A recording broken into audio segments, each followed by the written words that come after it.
1700 years before the birth of Christ, in a faraway land, a dynasty of savage kings ruled a people called the Shang.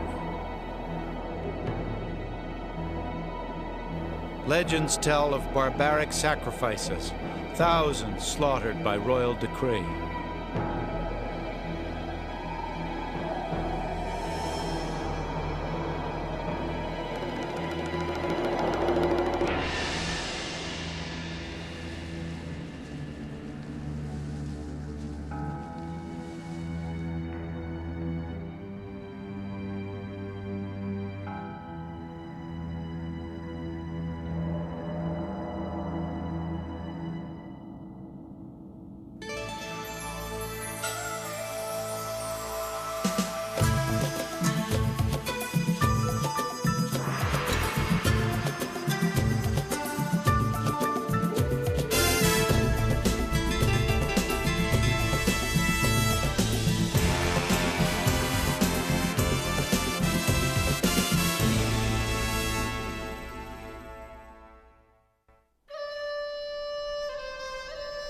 The ruthless exploits of Shang kings are legend no more. We now know they were very real indeed. The Shang's quest for dynasty dates back to the very beginnings of Western civilization.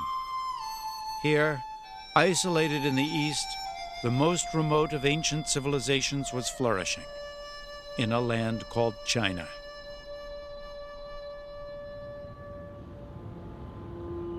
Most Westerners see Chinese culture beginning in the capital city of Beijing.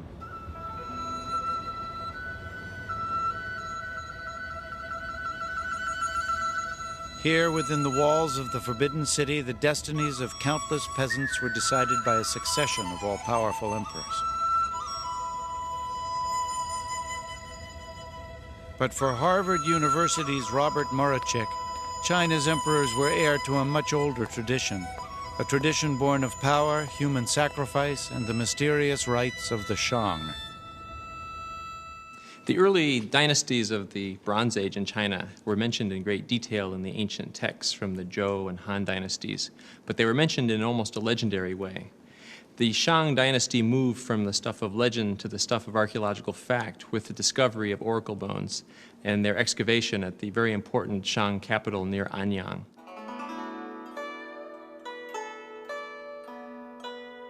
The city of Anyang lies 300 miles southwest of Beijing.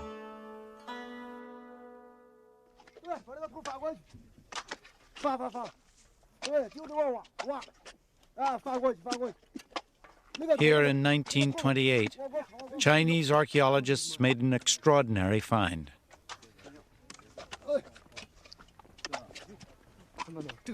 Deep in the countryside, workers uncovered a cache of tortoise shells.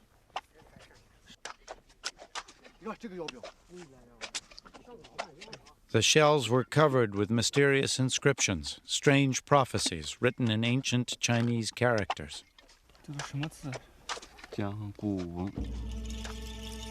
After years of research, the first pictures of Shang court life began to emerge.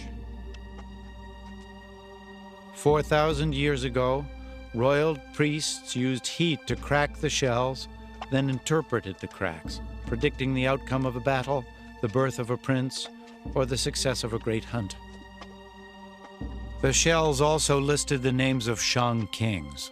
Rulers long thought as mythic as King Arthur and his court were now part of China's history.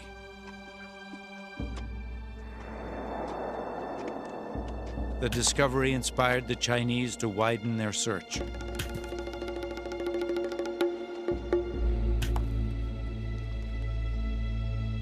This was the startling result.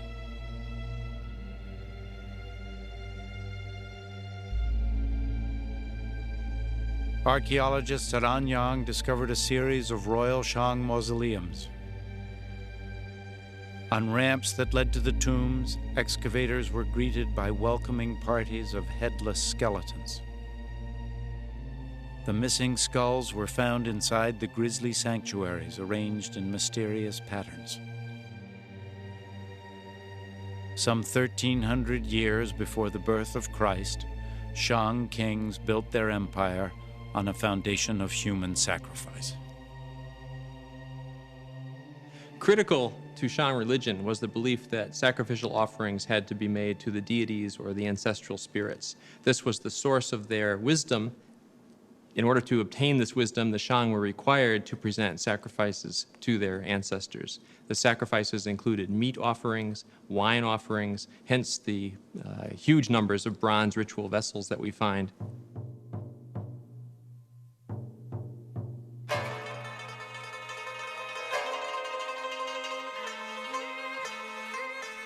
The Shang valued bronze more highly than gold.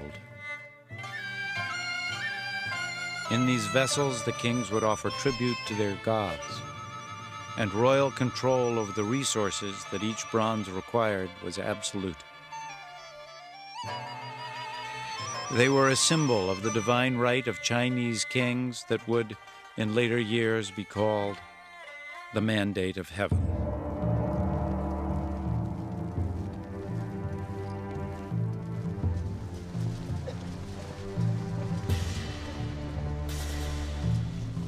The Shang employed sophisticated technology to perfect this most sacred of their crafts.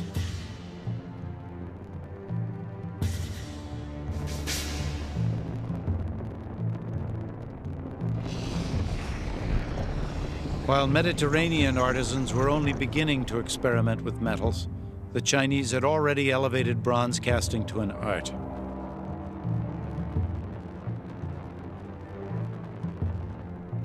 From clay molds packed in earth would come richly detailed works of art.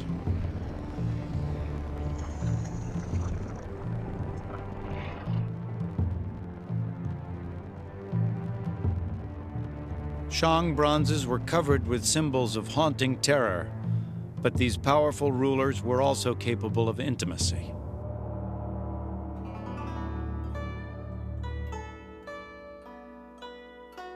Wu Ding was a Shang king in the 13th century BC. Many of his greatest achievements, military and political, were credited to his favorite wife, Fu Hao.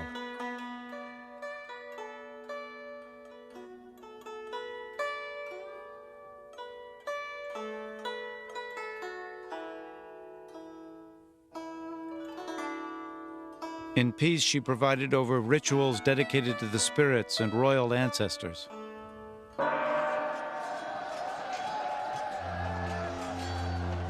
In war, this remarkable woman was the Shang's greatest general.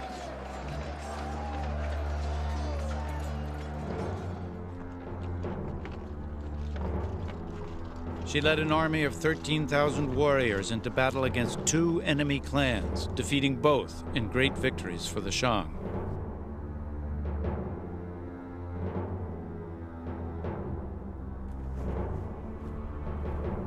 According to legend, when Fu Hao died, the king was heartbroken. He wept openly at her funeral and mourned her passing until his death. Over time, the kingdom they'd helped to create would perish as well. The Shang aristocracy was addicted to hunting and warfare. By 1000 BC, they'd found a more insidious addiction: alcohol. We know from later historical texts that the last Shang king was very, very fond of drink. In fact, descriptions describe him as having built ponds filled with alcoholic beverages and hanging slabs of meat and venison in the forest so he could go out and party and banquet whenever he wanted to the great destitution of his kingdom. It's also quite possible that the Shang use of bronze ritual vessels with a very high lead content also had physiological effects that decreased their capacity to rule. The inscriptions etched on the heat-cracked shells at Anyang had opened a new window onto Shang royal life. Their kings were ruthless.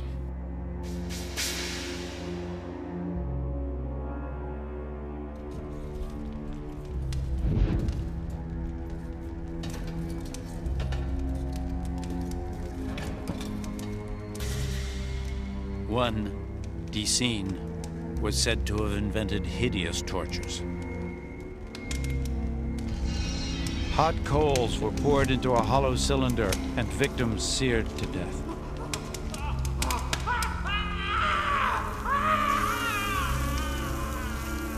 Whether such reports are fact or fiction may never be known.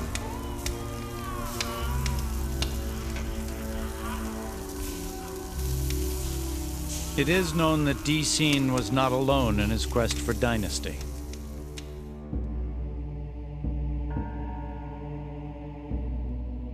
At a site called Songshengdui, a competing culture was discovered, a people who vied with the Shang for the mandate of heaven.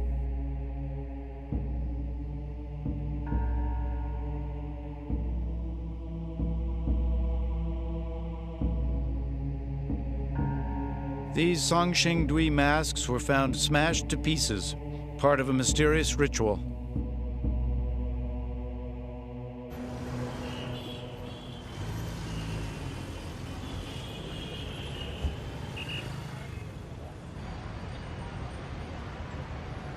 They were reassembled here in the city of Chengdu at the Institute of Archaeology.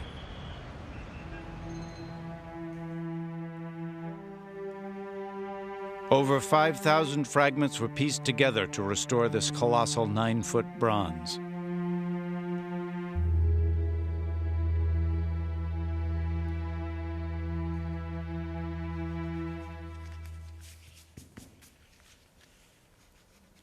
Conservationist Zhang Guangli was astonished that such lavishly decorated sculptures would be intentionally destroyed by their creators. When I drew the statue, I had many thoughts. I was curious there had been such a great statue so many years ago. Also, I felt that it was very mysterious due to its masks and outfits. The more I drew it, the more I felt like I was reading a wordless history book.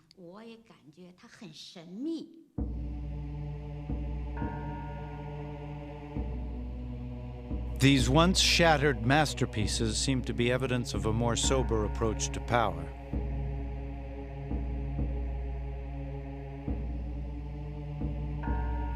While the Shang severed human heads as a show of force and authority, the rulers of Songshengdui conserved their population by decapitating statues instead.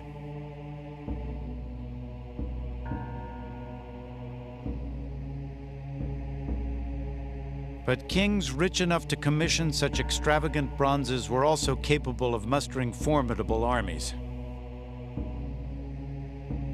Cultures like the Songshengdui may have weakened the Shang and thus set the stage for a new dynasty, a people called the Zhou.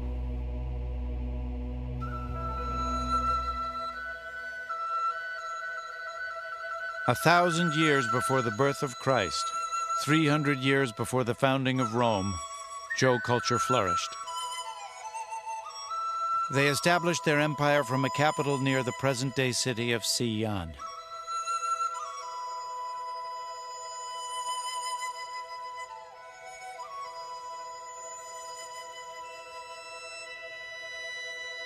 Here, the great King Wu secured his dynasty by creating China's first system of justice for the common people. This Zhou bronze details an ancient lawsuit and the punishment that followed.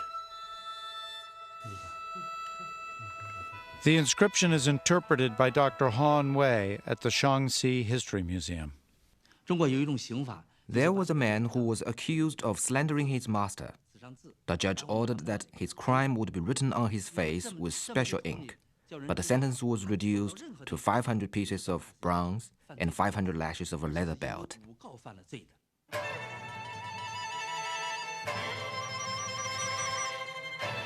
Zhou kings created a feudal system based on the teachings of Confucius.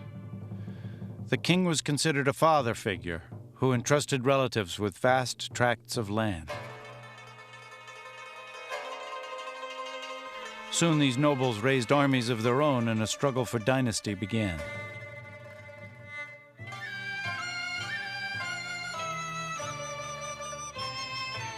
Fierce fighting would erupt. smaller states were swallowed up by larger regional powers. The final centuries of conflict, from 481 to 221 BC, are called the Warring States period, a time when the 7 most powerful states battled for supremacy.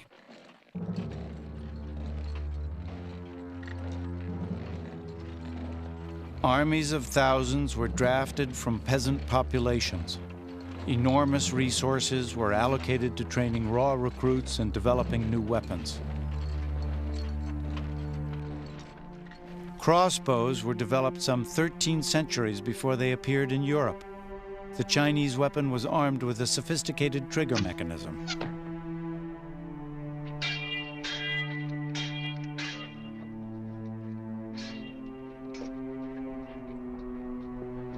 The Zhou relied on their swords for close combat.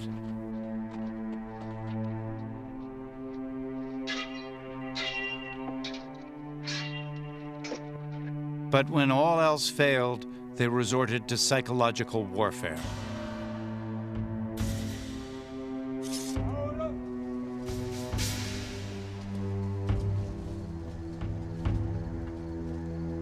In 496 BC, a Zhou general, unable to break a long-standing stalemate, sent brigades of criminals to the front. Their choice was simple: die by their own hand or suffer an even worse fate if they refused. As enemy troops held their ground, the grim line of convicts approached.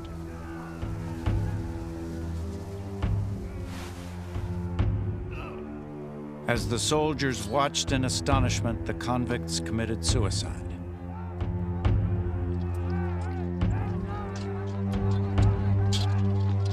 The gruesome diversion allowed the general's troops to overwhelm his stunned enemy.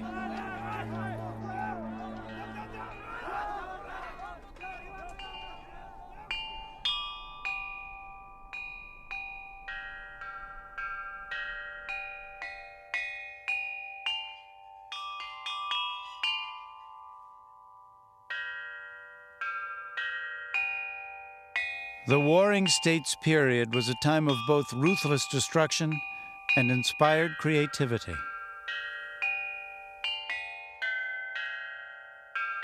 From the spoils of conquest, rulers commissioned magnificent bronzes, including great ceremonial chimes.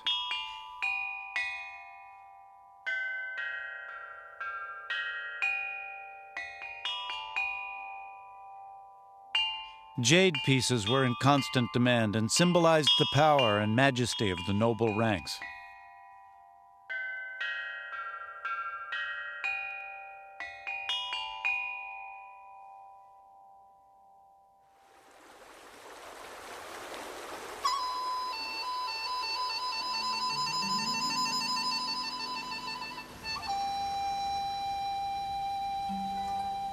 Of all the warring states, the Qin kingdom was the most resourceful. They developed agriculture on a massive scale to go along with a powerful military force.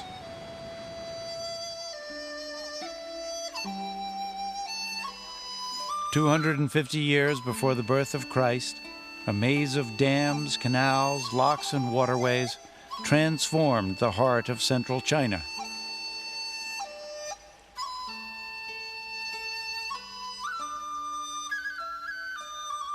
The Min River was diverted into the Shangdu Basin, converting an area the size of Connecticut into lush farmland.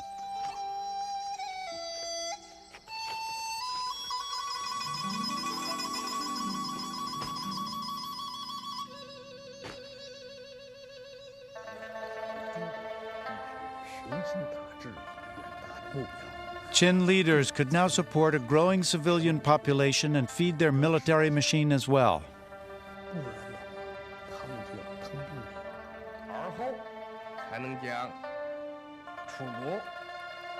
In the last years of the 3rd century BC, Qin ministers convinced a young prince that China's competing states were now his for the taking.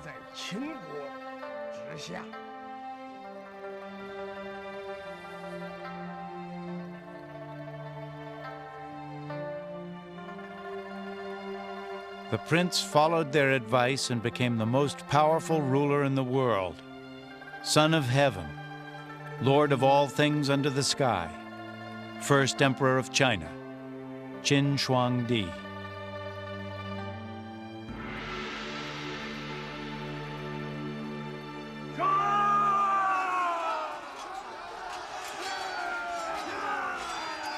A 500,000 strong, the Qin army destroyed all rivals in a series of savage campaigns.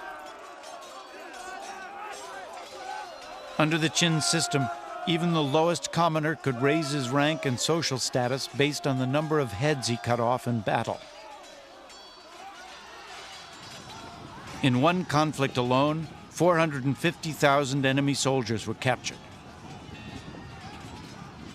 All were beheaded by Qin warriors eager to improve their station in life. In the end, it's estimated Qin destroyed 2/3 of his enemy's population.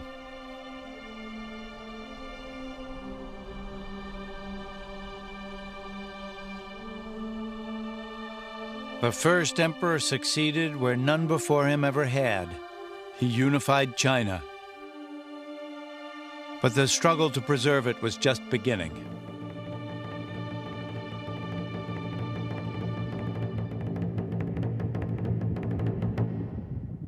Far to the north of present-day Mongolia, nomadic warriors raided Qin settlements along the frontier. The first emperor responded with an army of 200,000 convicts and 100,000 troops. Their mission, to build a barrier unique in all the world, the Great Wall of China.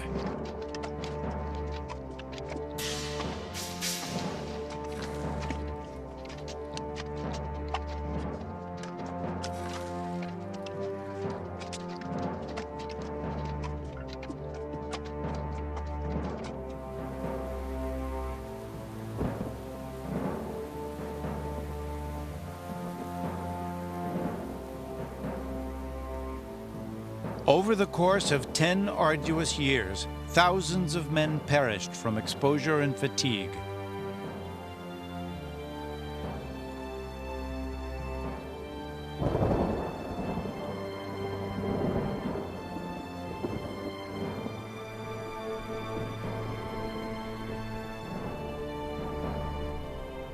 Their hobbled, broken bodies were added as fill. Their only tombstone, the wall that consumed their lives. If the king had a major construction project, you would be called away for many years at a time, separated from your family, working under impossibly difficult conditions on, for example, the Great Wall, and facing not only harsh climate, but possible enemy military action against you while you're involved in the construction, and quite frequently even being put to death at the end of the construction project so that you wouldn't reveal the secrets of the construction itself. Ancient folklore records the journey of Mangjian Nui, searching for her husband, a worker on the Great Wall. Unable to find him, overcome with grief, Mang broke down and wept. So bitter were her tears, the wall opened up to surrender the body of her beloved.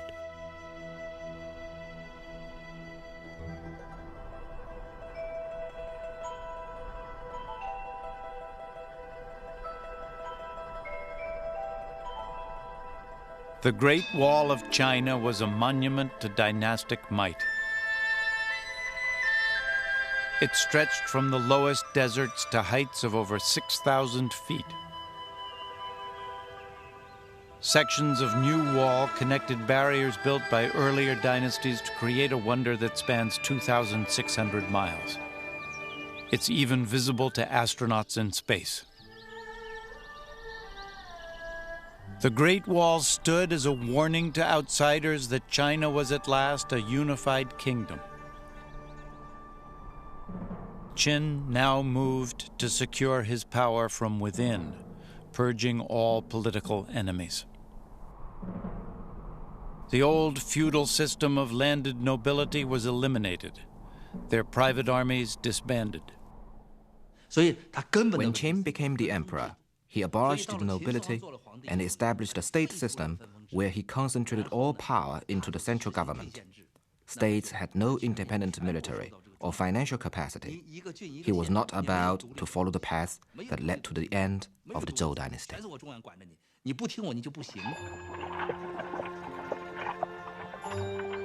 Qin consolidated China with 5,000 miles of roads and a sweeping program of standardization. Even the width of axle wheels was fixed. Travelers were required to carry passports.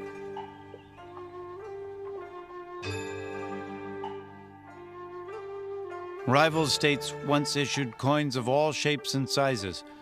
By imposing a standardized currency, Qin created a national monetary system.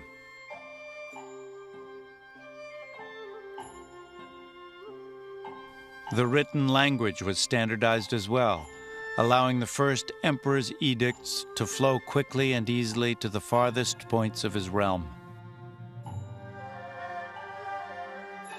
But language was also the medium of ideas and opinion. And in their writings, even royal scholars and historians began to criticize many of Qin's new ideas as a dangerous break with the past.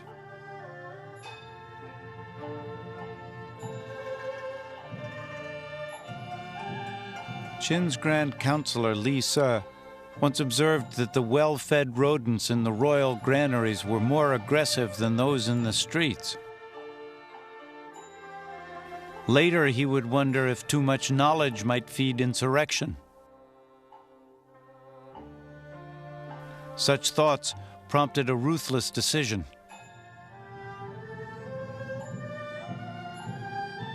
On Li Se's orders, 460 scholars were buried alive.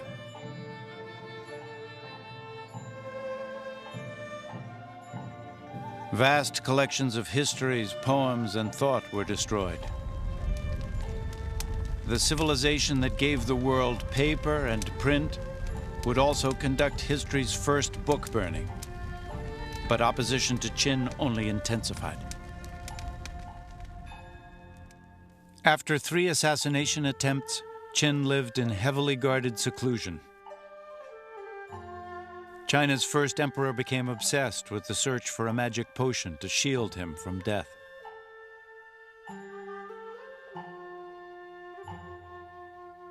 But one of the concoctions he hoped would make him immortal eventually succeeded where his enemies had failed.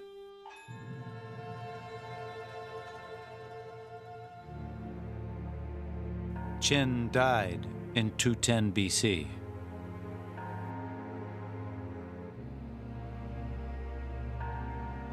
China's first emperor was buried in the most opulent mausoleum the country had ever known. Long before his death, more than 700,000 convicts had begun its construction.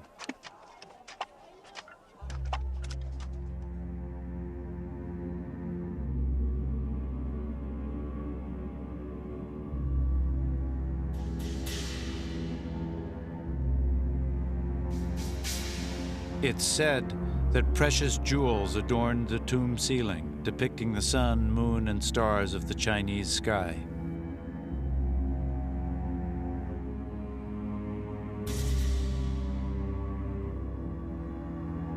Crossbow booby traps protected the main hall, where models of China's great cities sat beside scale model rivers.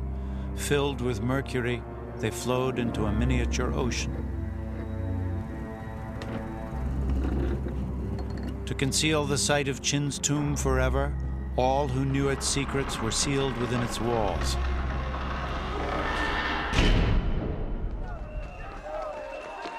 "15 years of chaos followed Qin's death.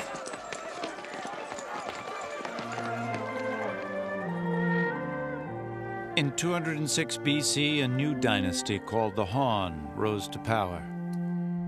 At its height in the 1st century BC, the Han dynasty was equaled in might only by the Roman Empire.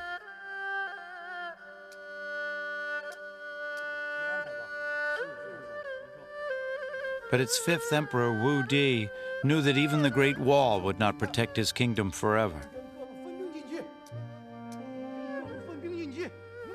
Nomadic raiders in the north remained an ever-present threat. Wu Di believed the key to dynasty was skillful diplomacy, not battle. His secret weapon, a trusted advisor and diplomat named Zhang Qian. Wu Di sent Zhang Qian north on a mission of peace to attempt a series of treaties cleverly designed to pit one Han enemy against the other.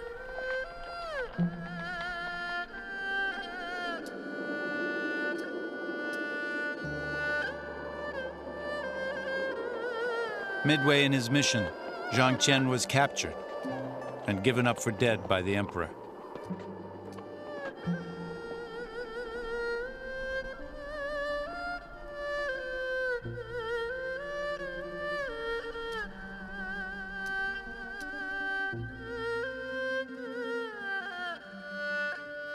Ten years later, an old man appeared in Wu Di's court.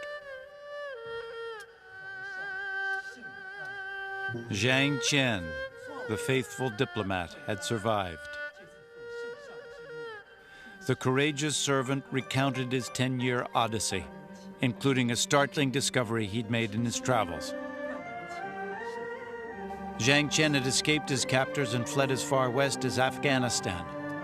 There, to his amazement, he found Chinese goods on sale in every marketplace. Traders were moving Chinese products to the edge of the known world, the most precious commodity, a cloth called silk.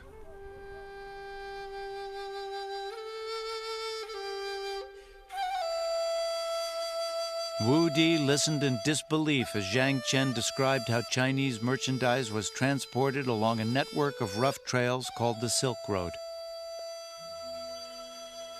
Running across China, through Persia to the Mediterranean, the trade route covered some 4,000 miles.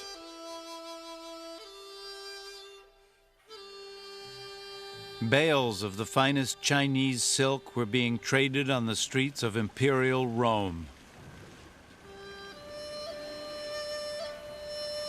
In fact, Romans bought the material in such abundance that the Emperor Tiberius imposed a limit on imported silk garments.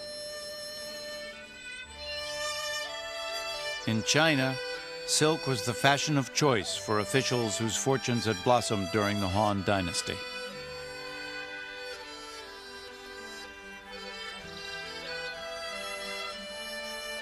Clues to the lifestyle of Han rulers were revealed in the city of Changsha in southeast China.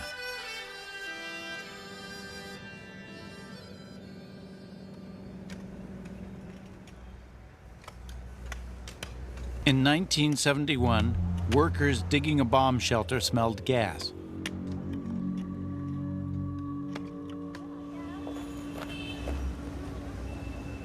That day changed the life of Dr. Xiang Chuanxin, director of the Hunan Provincial Museum in Changsha. When some of the workers took a cigarette break, the tunnel began to belch bluish smoke. The workers thought the smoke was from ghosts and came to us. We realized the gas was organic, coming from a very well-kept wooden tomb.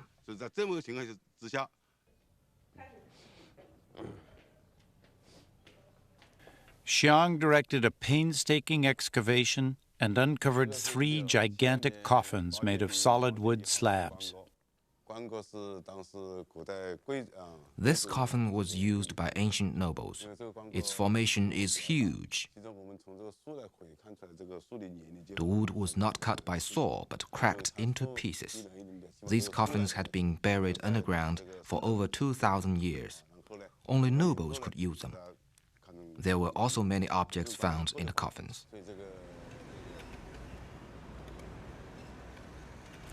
The tombs were protected from the elements by a thick lining of clay and 5 tons of absorbent charcoal. Inside were the remains of the Prime Minister of Changsha, his family, and a dazzling array of luxury goods. While the jewel-studded tomb of the Emperor Qin remains a legend, the great wealth uncovered in Changsha was real.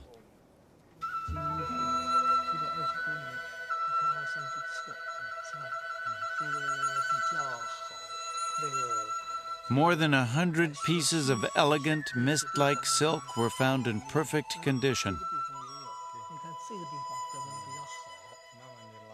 This transparent gown weighs 2 ounces, testament to the matchless artistry of the Han.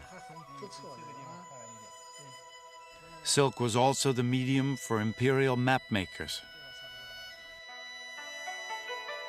This chart accurately diagrams the flow of a local river and predates the first known Western map by 300 years.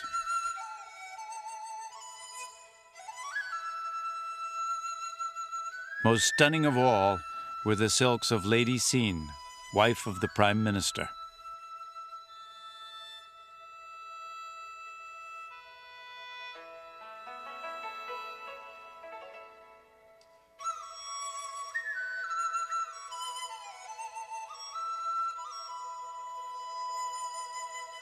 Woven in silk is a haggard likeness of Lady Xin herself, the portrait of an old and sickly woman supported by a cane. Researchers now know that the imperial lifestyle of the Han nobility, while opulent, was far from healthy.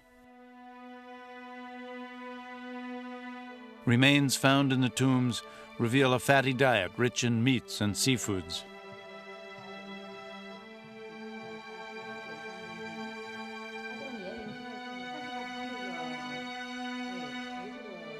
The tomb's most precious relic offered the clearest picture yet of Chinese life at the top. Lady Xin herself.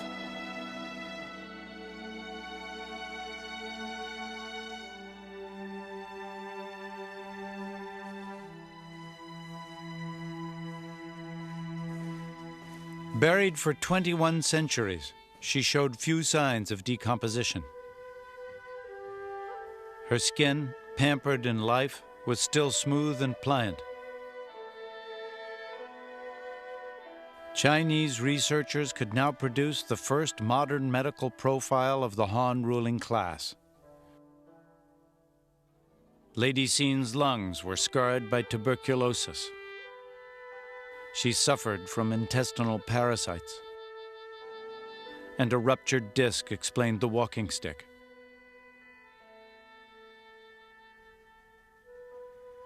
But what ultimately killed Lady Xin, and no doubt many from the Han upper class, was an affliction common to us today. The autopsy of Lady Xin looked at her heart, intestines, reproductive system, and urinary system. It indicated that she had heart disease and died of a heart attack sometime in her 50s.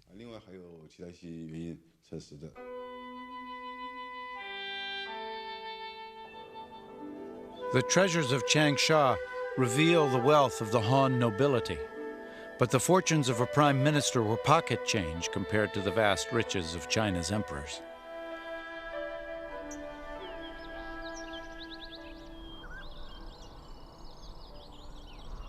To comprehend the magnitude of their power and wealth, we must return to the time of the first and greatest ancient Chinese ruler, the Emperor Qin. To protect his tomb, Qin assembled the most remarkable bodyguard the world has ever seen.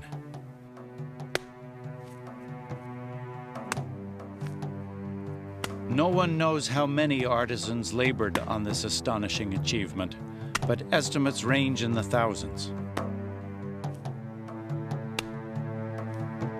The sheer effort of time, the superhuman attention to detail, the very scope of the undertaking itself is unique in human history.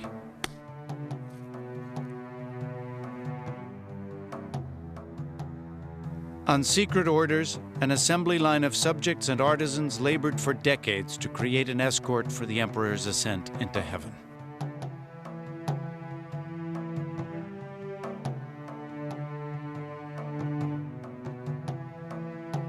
In essence, Qin cloned his human army into life-size soldiers made of clay. Warriors posed for their terracotta twins or suffered death.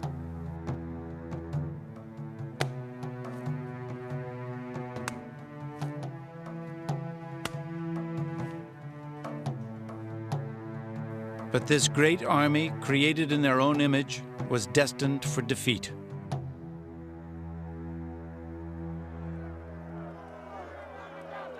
In the chaos that followed Qin's death, the underground vault of terracotta warriors was discovered by an angry mob and put to the torch.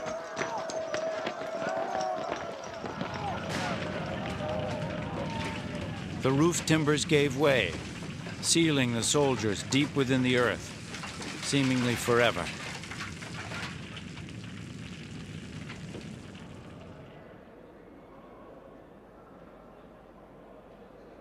For 2 millennia, Qin's great army remained lost, until 1974, when a discovery was made that would stun the world.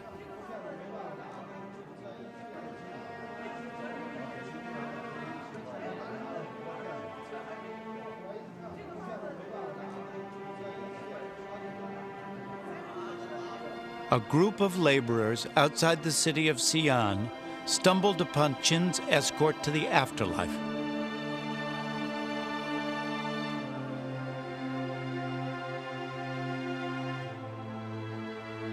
These statues, in the area called Pit 1, are just a small fraction of the terracotta army.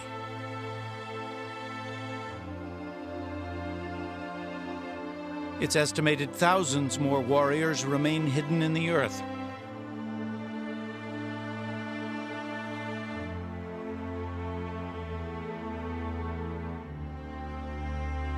Freed from their interment, Qin's legions laid siege to the world's imagination.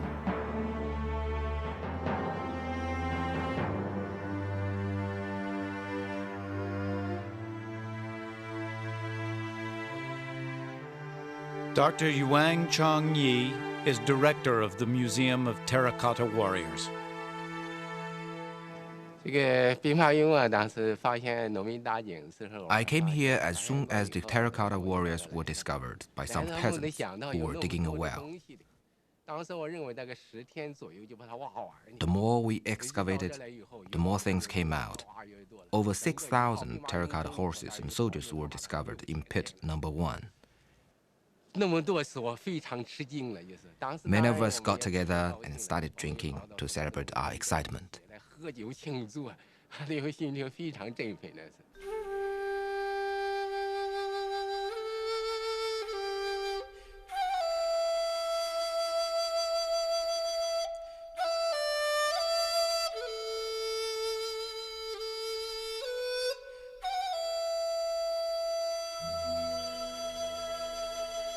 The ancient Vandals had smashed the warriors into pieces.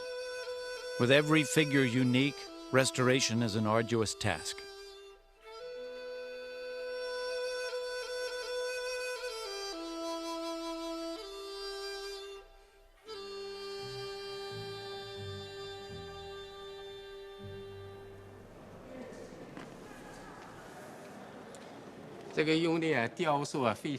The sculptures are very realistic. You see the detailed hair combed backwards with a little braid pulled up across the head. The ancient Chinese cared a lot about their hair. According to the law records, if you got into a sword fight and cut off a soldier's top knot, you'd be put in prison for several years.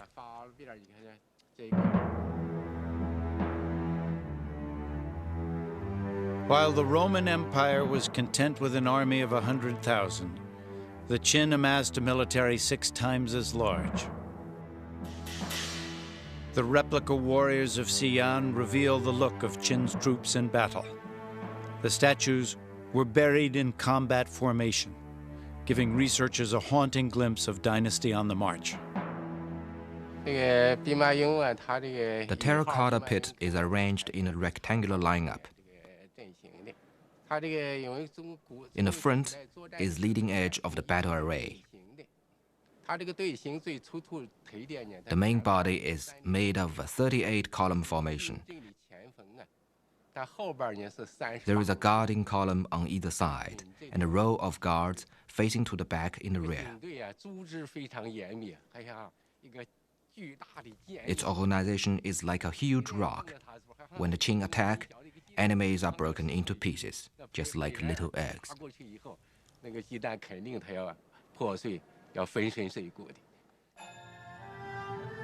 Rescued from hands of clay were 10,000 working models of Qin weapons. Laser technology confirmed Qin artisans used chrome plating to block corrosion on the surface of this sword.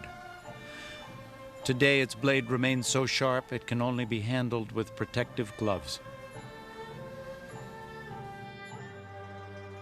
Those who held the swords of Qin stood at parade rest, hidden from the world while 2,000 years of history passed in review.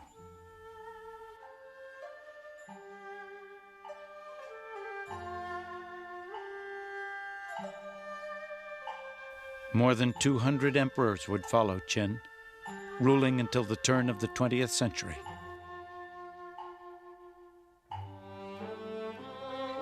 Today they stand as a symbol of China's great paradox, a land where cycles of chaos gave birth to wonders and creations that enriched the world.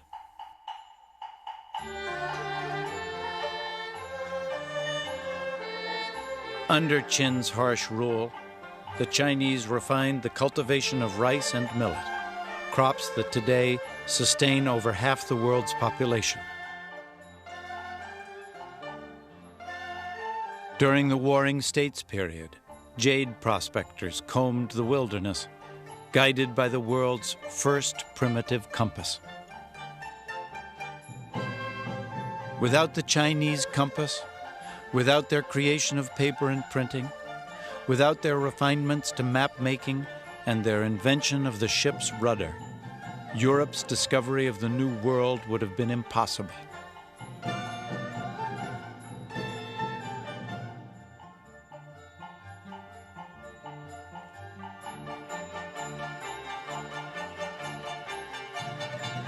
Ultimately, the reign of China's imperial rulers would end here, in the Forbidden City, around the turn of our century.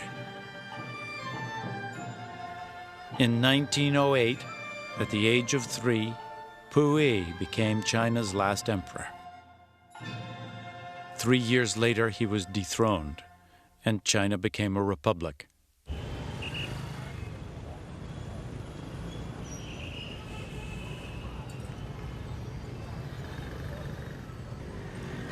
Some argue that China's tradition of powerful leaders has never truly ended,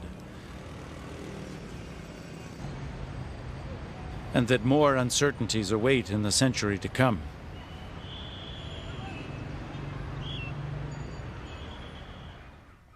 But in the rush to predict the future, the past must remain our guide. Ancient and modern China are inseparable.